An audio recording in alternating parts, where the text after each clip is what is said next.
जनाब, पाकिस्तान में समा बदल चुका है और जैसे कल भी हमने आपसे डिस्कस करते हुए बताया कि इमरान खान के लिए समा कुछ और है, नवाज शरीफ इमरान खान साहब के लिए समा कुछ और है, नवाज शरीफ साहब के लिए कुछ और है।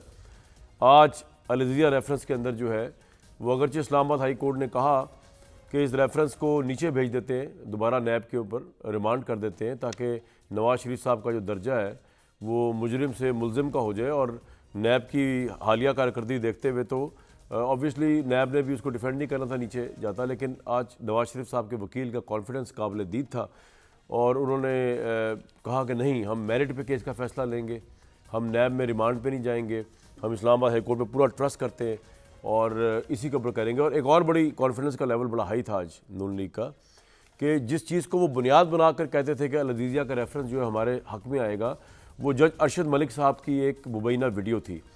तो उन्होंने आज ये भी कहा कि जज अरशद मलिक इंतकाल कर चुके हैं, इसलिए वीडियो से मुतल्लिक़ दरख्वास्त की पैरवी नहीं करेंगे। बड़ा अच्छा जेस्चर है कि एक शख्स दुनिया जा चुका है तो एक कॉन्ट्रोवर्शियल बात उसके मुतल्लिक़ अदालतों में क्यों उछाली जाए, उसकी फैमिली के लिए भी वो तकलीफ़ का बायस होगी। लेकिन मैं इसमें जो देख रहा हूँ वो देख रहा हूँ नून लीग का कॉन्फिडेंस, और वो कॉन्फिडेंस इतना है कि ना वो नैब जो कि बादी नज़र मुबैना तौर पर इस वक्त नून लीग के साथ मिली हुई नज़र आती है कि वो खुद कह रही है कि नीचे करें, नैब में भेज दें दोबारा केस ताकि हम रफा दफा कर दें बादी नज़र में, और ना उस पर नून लीग इस वक्त या नवाज शरीफ साहब मानने को तैयार है। माशाल्लाह इतना कॉन्फिडेंस अच्छी बात है।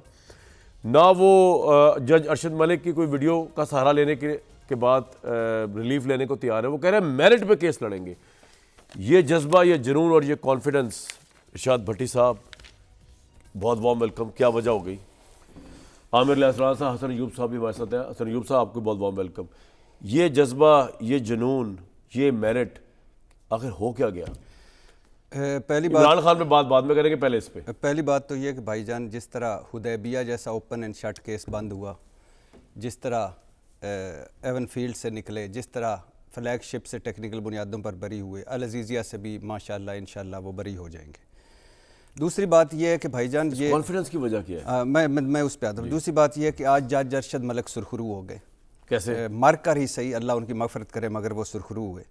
एक गलती थी उनकी जो उन्होंने मुल्तान में 2002 से 2003 के दरमियान की थी, जो जहाँ जो जज रहे थे जो मियाँ तारक नामी मुबैना तौर पर मुल्तान का जो आदमी था जिसने वो एक गैर अखलाकी वीडियो बनाई, अल्लाह हर के ऐबों पर पर्दा डाले, उस एक ब्लंडर की वजह से ये आपको याद होगा कि ये वीडियो पहुंची मुबैना तौर पर लीगी हलकों में, उसके बाद लीगी हलकों में, हाँ उसके बाद पीपल्स पार्टी लीगी दोनों हलकों में। ये बड़ी लंबी कहानी है, इस पे बड़े शो आप नई एक और स्टोरी दे रहे हो, स्टोरी कुछ और है उनके नून लीग के। सुन लीजिए। अच्छा, उसके बाद हुआ ये कि वज़ीर आज़म शाहिद खाकान अब्बासी के दौर में इनको लीगियों ने एहतसाब अदालत का जज लगवाया।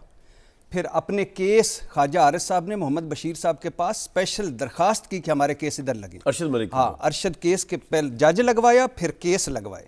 अच्छा, और ये तो आप बड़ी इंटरेस्टिंग बात बता रहे हैं। और अच्छा, और जो गैर अखलाकी वीडियो की मुबैना कहानी है उस पर एक पिजेरो दी गई थी जो जाली निकली, एक चेक दिया गया था जो बाउंस हो गया था, जो खरीदी गई थी मियाँ तारक से। आप कह रहे हैं अरशद मलिक साहब को मुबैना तौर पर किसी और ने नहीं बल्कि नून लीग ने ब्लैकमेल किया? सर ये पूरी एक कहानी है। जज अरशद मलिक का हलफनामा पढ़ ले, मैं वही पढ़ के आपको सुना दूंगा वो। अच्छा, बताएं क्या है? अच्छा, फिर वो वीडियो जो उनकी अपनी बनी थी मुल्तान में, उस वीडियो की बुनियाद पर, ऑडियो वीडियो की बुनियाद पर हलफनामे में वो कह रहे हैं कि मैर जिलानी, नासिर जंजुआ, नासिर भट्ट साहब और ये सारे इन्होंने मुबैना तौर, मैं मुबैना कर रहा हूँ लेकिन उसने हलफनामा दे दिया, इस्लामाबाद हाई कोर्ट में जमा करवाया था कि उसमें इन्होंने मुझे ब्लैकमेल किया। इन्होंने फिर अच्छा, ये जज अरशद मलिक साहब के फिर एहतसाब अदालत का जज लीगियों ने लगवाया, केस अपने लगवाए, फिर उसके बाद ब्लैकमेलिंग शुरू हुई। फिर वो नवाज शरीफ साहब को भी मिलाने ले गए। फिर हुसैन नवाज साहब ने मदीना में 27 रमज़ान मुबारक की रात को इनको वो क्या उसको कहते हैं कि ऑफरें की 50 करोड़ की और नेशनलिटी की, बस एक कर दो, इस्तीफ़ा दे दो और कहो कि ये मैं इस्तीफ़ा इसलिए दे रहा हूँ कि मलाल है मुझे कि मैंने नवाज शरीफ साहब को सज़ा दी।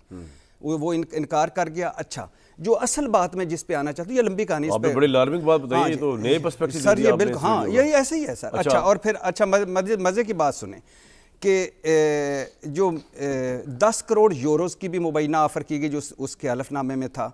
अच्छा, फिर जब हेल मेटल और अल जज़ीरा में थे उस वक्त धमकियाँ भी दी गई। अच्छा, प्रेस कॉन्फ्रेंस की गई प्रेस कॉन्फ्रेंस की मरियम नवाज साहबा ने जज की ऑडियो वीडियोस पे। ये वीडियोस उस एक गैर इखलाकी वीडियो की बुनियाद पर ये वीडियोस बनी थी, ऑडियोस वीडियो। समझ आ गई है, मैं अभी ब्रीफ भी करता हूँ। अच्छा, फिर उसके बाद ये हुआ कि वो प्रेस कॉन्फ्रेंस की गई।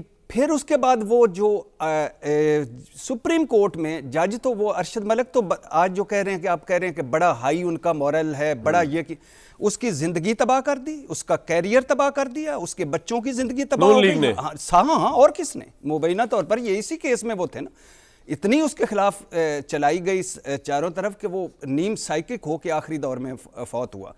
अब क्या हुआ? अब ये हुआ कि प्रेस कॉन्फ्रेंस हुई, प्रेस कॉन्फ्रेंस में बताया गया ये देखे। उसके बाद वो प्रेस कॉन्फ्रेंस के बाद हुआ ये कि FIA ने तहकीक की, ये प्रेस कॉन्फ्रेंस पे उन्होंने प्रेस का FIA ने इल्ज़ामात 36 सवालों पर मुश्तमिल सवालनामा शहबाज शरीफ को, उन्होंने कहा जी मुझे तो कुछ पता नहीं, जो पता है भतीजी मरियम को पता है। मैं तो साथ बैठ गया था। ख्वाजा आसिफ साहब को 22 सवाल, ताड़े साहब को 22 सवाल, क्या निकला जी उसका? मरियम नवाज साहबा को 41 सवालों के पर मुश्तमिल सवालनामा, और उसके जवाब ये थे कि वीडियो बनाई नासिर भट्ट साहब ने, वीडियो दिखाई नासिर भट्ट साहब ने, वीडियो लाई नासिर भट्ट साहब ने, वीडियो प्रेस कॉन्फ्रेंस में पहुंचाई नासिर भट्ट साहब ने, वीडियो असली या नकली मालूम है नासिर भट्ट साहब। अब आ गए, एक नया सिम वाला फ़ोन, बिना सिम के फ़ोन था, उसमें वीडियो हम तक पहुंचाई नासिर भट्ट में। वीडियो में कहाँ तब्दीली हुई नासिर भट्ट साहब को पता है, वीडियो कहाँ असली कहाँ नकली नासिर भट्ट साहब को पता है। जिस डिवाइस में वीडियो नासिर भट्ट साहब को, नासिर भट्ट साहब कहाँ है, वो उस वक्त इंग्लैंड में थे। अब ये हुआ कि इशू ये है कि वो पुरअसरार चेहरे प्रेस कॉन्फ्रेंस में, वो संजीदगियाँ, वो ऑडियोज़ वीडियोज़ चलाकर मरियम नवाज साहबा के इदारों और कौम से सवाल पूछना, वो आलमी साजिश तक बात पहुँचाना, वो आखिर पर कहना कि मेरे पास अभी बहुत कुछ बाकी। और आज उस वीडियो से मुनकर हो गए। क्यों? इस वजह से कि उसको साबित करना पड़ता कि ये वीडियो असली है, इसमें कहाँ एडिटिंग हुई है, किसमें क्या हुआ है। तो हाई मॉरल ग्राउंड नहीं लिया उन्होंने। Not at all. आज बच गए उससे बच गए। और एक तो भाई नासिर भट्ट साहब, सुनिए और दो जुमले, उसको साबित करना पड़ता, अदालत में लाकर उसको साबित करना पड़ता कि असली नहीं। और जज अरशद मलिक का हलफनामा भी लाना पड़ता, और फिर हुसैन नवाज को भी आना पड़ता, और फिर सारे उनके किरदारों को भी आना पड़ता। और जो इम्पोर्टेंट बात है वो ये है कि आप क्यों इल्ज़ाम लगाते हैं। आज ये सुप्रीम कोर्ट के 4 जजेस ने कहा वीडियो बनाने वाले ही लातल्लक हो गए, वीडियो दिखाने वाले ही लातल्लक हो गए। ये वीडियो किसने लाई थी, किसने पहुंचाई थी, कहां से आई थी, वो सारा। तो अगर ये आज साबित कर देते, लाहौर हाई कोर्ट में लाते, तो नवाज शरीफ साहब के खिलाफ बयानिया साबित हो जाता कि साजिश के तहत, दबाव के तहत इनको सजा सुनाई। नासिर भट्ट साहब के ऊपर जितनी गुफ्तगू हुई ना भाई, हमारे प्रोग्राम का प्लेटफॉर्म हाजिर है, आपने उस पर रिस्पॉन्ड करना हो। ये इल्जामात हैं, हम उसको एज फैक्ट्स पेश नहीं करें, नंबर 1। नंबर 2 ये कि मरियम नवाज साहिबा चाहे तो अपनी प्रेस कॉन्फ्रेंस के हवाले से कोई वर्जन देना चाहे, उनका कोई नुमाइंदा देना चाहे, क्योंकि आज मेरे प्रोग्राम में बेसिकली किसी पॉलिटिकल पार्टी का नुमाइंदा तो है नहीं, यहाँ पर तो सारे एनालिस्ट बैठे हुए, तो वो भी दे सकती हैं। आज के शो में बीच में आगे देना चाहे कल दे।